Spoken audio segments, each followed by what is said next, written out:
जय हिंद दोस्तों। स्वागत है आपके अपने YouTube चैनल्स पे। दोस्तों, आज हम बात करने वाले हैं एक ऐसे न्यूज़ के बारे में जो आपको चौंका सकता है। आज की खबर ये है, आपने थंबनेल में देखा होगा, क्या भारत खाड़ी देश की तरह अमीर बनने वाला है? खाड़ी देश बोले तो सऊदी अरब, Yemen, Oman, Iraq, UAE, Qatar, Bahrain और दूसरा है भारत में मिला चीन का 4 गुना बड़ा लिथियम भंडार। तो दोस्तों, बिना समय को गंवाते हुए आगे हम चलते हैं न्यूज़ की ओर। सबसे पहले हम देखेंगे कि खाड़ी देश कौन-कौन सा है और उसमें अमीर देश कौन सा है। तो दोस्तों, आप जब देखेंगे एशिया का मैप, तो ये है इंडिया। इंडिया के पश्चिम में आप जाएँगे तो ये जो है खाड़ी देश, इसको गल्फ कंट्री बोलते हैं। इसमें सबसे बड़ा देश है सऊदी अरब, यमन, ओमान, यूएई, कतर।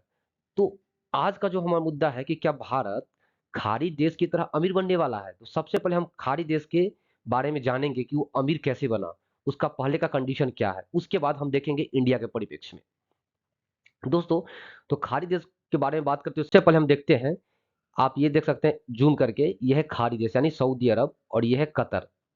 तो जो खाड़ी में सबसे अमीर है वो सऊदी अरब और कतर ही है।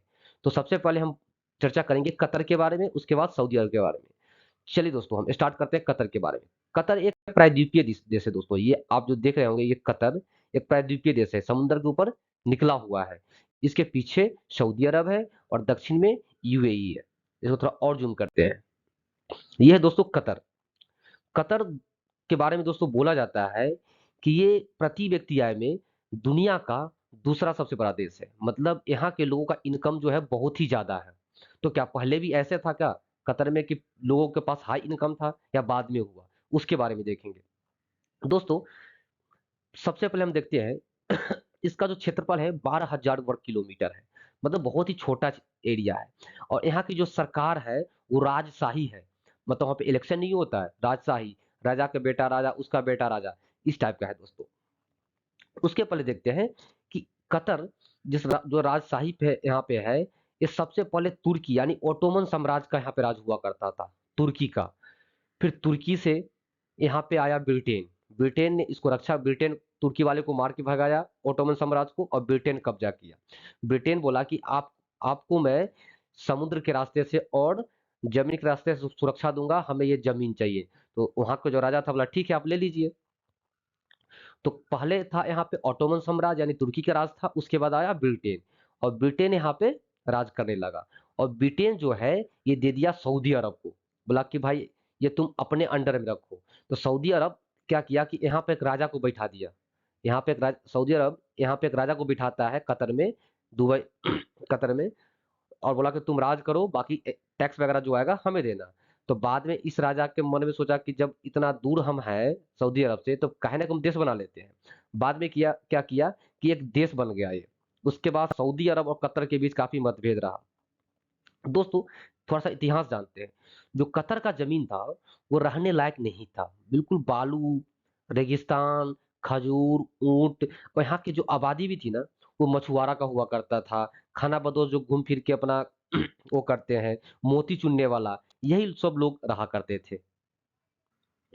दोस्तों, समय बीतता गया और साल आता है 1930 से 40 के दशक। उसमें होता क्या है कि कतर में लोग मोती चुनते थे और उसको मार्केट में बेचते थे, जिससे उनका इनकम होता था। और कुछ चरवाहे रहते थे, मछुआरे रहते थे।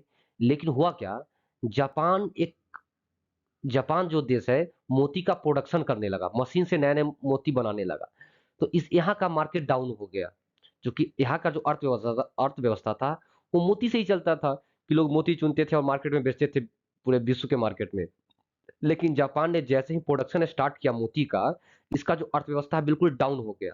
और लोग यहाँ से पलायन करने लगे, दूसरे जगह जाने लगे, क्योंकि यहाँ पे खाने पीने के लिए कुछ था ही नहीं। और यहाँ की आबादी महज 24,000 रह गई 1930 से 40 के बीच। तब क्या होता है दोस्तों, वर्ष 1939 ईस्वी आता है।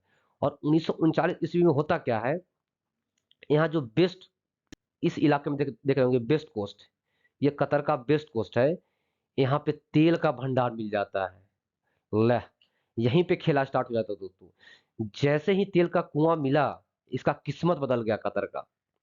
यहाँ पर चरवाहे, मछुआरे, मोती चुनने वाले, खानाबदोश लोग रहते थे, उनका किस्मत पलट गया। और चूंकि आपको पता है कि वर्ष 1939 से 45 के बीच द्वितीय विश्व युद्ध चल रहा था। इसी विश्व युद्ध के समय ये नया नया यहाँ पे तकनीक आता है और तेल निकालना स्टार्ट हुआ, और द्वितीय विश्व युद्ध के बाद तेल का प्रोडक्शन स्टार्ट कर देता है।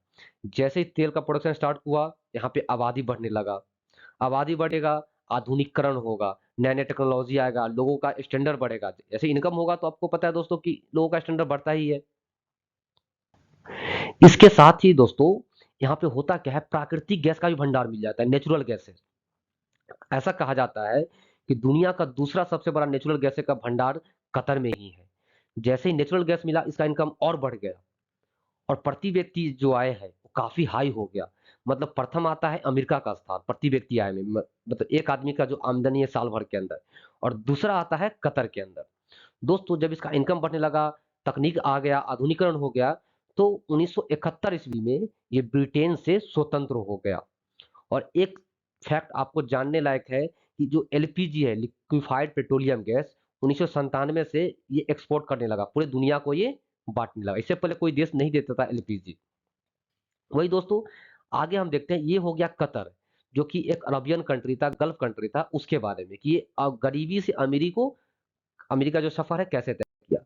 अब दूसरा बात करते हैं सऊदी अरब के बारे में दोस्तों। सऊदी अरब में होता क्या है, सऊदी अरब में भी सेम कंडीशन हुआ।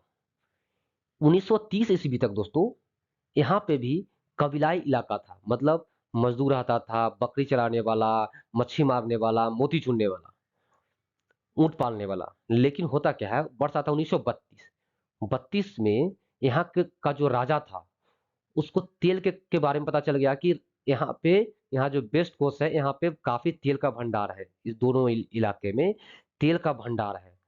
जैसे यहाँ के राजा को पता चलता है तेल का भंडार है, ये सऊदी अरब जो है दौड़ता दौड़ता पहुंचता है अमेरिका के पास, बोला भाई आप अपना कंपनी भेजो, हमें तो तेल निकालना है। तो अमेरिका इस चीज में पीछे कैसे रहता भाई, जैसे ही अमेरिकी कंपनी यहाँ पे आया, क्योंकि इसमें अमेरिका का भी फायदा था, कम रेट में उसको तेल मिलेगा, पैसा मिलेगा।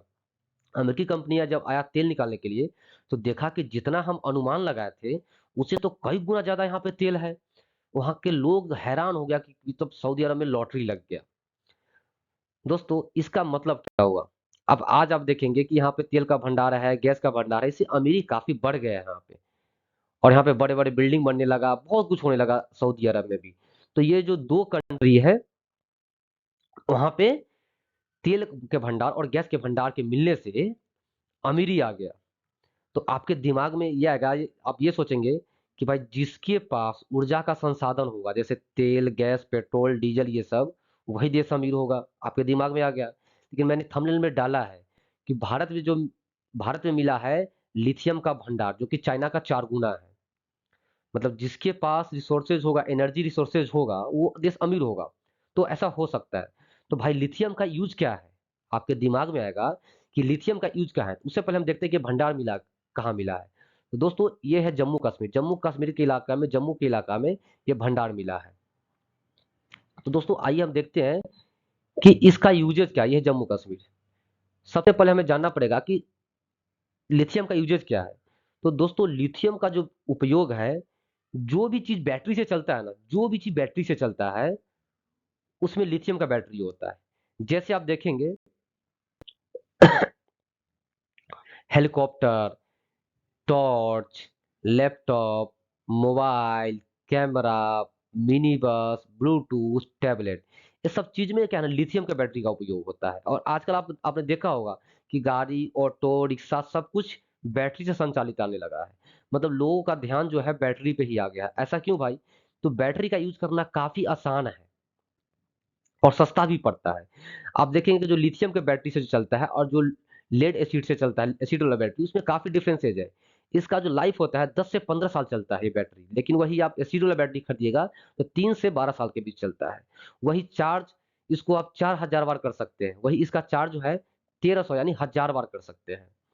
इसका वेट भी कम होता है लिथियम के बैटरी का, और इन्वायरमेंट पे बहुत ही कम असर पड़ता है, जबकि इसका इन्वायरमेंट पे बहुत ज्यादा असर पड़ता है। और लिथियम का जो बैटरी होता है दोस्तों, वो चार्ज बहुत जल्दी हो जाता है, आधे घंटे में हो जाएगा चार्ज। लेकिन वही आप देखिएगा एसिड वाला बैटरी जो आपके घर में मोबाइल में सॉरी टीवी में यूज होता था पुराने टाइम में, बहुत लेट चार्ज, 5 घंटा 6 घंटा चार्ज करना पड़ता था। और उसका कैपेसिटी भी कम होता है और इसका कैपेसिटी भी ज्यादा होता है, यानी ज्यादा देर तक चलता है। दोस्तों यही कारण है कि आज लोग कहाँ पे शिफ्ट हो रहा है, लिथियम बैटरी पे। लिथियम सबसे बड़ी चीज है कि लिथियम बैटरी से जो लिथियम का बैटरी है उससे पर्यावरण को नुकसान बहुत कम पहुंचता है और पैसे भी कम खर्च में आता है। तो भारत जो है सबसे ज्यादा लिथियम बैटरी का जो इंपोर्ट करता है, खरीदता है चाइना से, जो कि आप अगर 100 बैटरी खरीदना है तो 80 बैटरी चाइना से खरीदता है, मतलब अपने जरूरत का 80% चाइना से इंपोर्ट करता है। अगर भारत में लिथियम का भंडार जो मिला है, अगर सच में उतना मिल गया, तो चाइना में जितना भंडार है ना उसका 4 गुना है इंडिया में मिलेगा। तो आप समझ सकते हैं कि इंडिया इंपोर्ट ही नहीं, पूरे वर्ल्ड को एक्सपोर्ट भी करेगा, अपने जरूरत को भी पूरा करेगा और पूरे वर्ल्ड को भी एक्सपोर्ट करेगा। आप देख सकते हैं कि पूरे वर्ल्ड में सबसे ज्यादा कहाँ पे लिथियम है। तो आपको पता है कि सबसे ज्यादा जो लिथियम का जो एक्सपोर्ट करता है वो चिली है, लेकिन जो कि दक्षिण अमेरिका का एक देश है। यह है चिली, दक्षिण अमेरिका का देश है, कोस्टेरिया है। लेकिन है सबसे ज्यादा बोलीविया में, लेकिन एक्सपोर्ट कौन करता है, चिली देश करता है। वैसे ही ऑस्ट्रेलिया में भी पाया जाता है, चाइना में भी पाया जाता है और यूएसए में भी पाया जाता है। जो बड़े बड़े देश है वहां पे पाए जाते हैं। दोस्तों अब आपके दिमाग में आएगा कि भाई ये अपना जो लिथियम का भंडार है ये निकलेगा कब। तो इसमें दोस्तों 4 स्टेज होता है, G4 G3 G2 और G1, 4 स्टेज है। मतलब अगर हमें अनुमान है कि भाई इस एरिया में लिथियम होगा, तो उसको बोलते हैं G4 स्टेज। उसके बाद जब हम जी फोर स्टेज हमें कब अनुमान लगाया गया था, 1999 में। और हम पहुंचे हैं अब G3 में। उसका सैंपल का टेस्ट होता है फिजिकली जाके कि भाई सही में लिथियम है कि नहीं, लिथियम तो कितना उपयोगी है, कितना हाई क्वालिटी का लिथियम है। तो वो पहुंचता है G3 में। तो 1999 में G4 स्टेज में थे और 2023 में हम पहुंचे हैं G3, मतलब तकरीबन 24 साल लग गया। तो भाई 24 साल क्यों लगा, तो आपके दिमाग में आना चाहिए। तो 24 साल इसलिए लगा कि हमारे पास आधुनिक उपकरण नहीं था, सीधी सी बात है, 24 साल लगा। उसके बाद होता है G2 और G1। मतलब G2 और G1 में कंफर्म हो जाता है कि मिनरल्स है, लिथियम है और कितना मात्रा में है। तो उसका हमें इंतजार है। जैसे वो ज्ञात हो जाता है G1 और G2 स्टेज का, तो मैं आपको जरूर इसका अपडेट दे दूंगा। दोस्तों अगर ये वीडियो आपको नॉलेजेबल लगे लगे कि कुछ हमने ज्ञान हासिल किया है, तो इस चैनल को जरूर से जरूर लाइक करें और सब्सक्राइब भी करें, क्योंकि हमें जल्द से जल्द इस चैनल को 1K सब्सक्राइबर कैटेगरी में डेवलप करना है, ताकि इससे मेरे को मोटिवेशन मिलेगा और आपके सामने मैं नए नए चीजों को लेकर प्रस्तुत होऊंगा। दोस्तों इस वीडियो में इतना ही। धन्यवाद।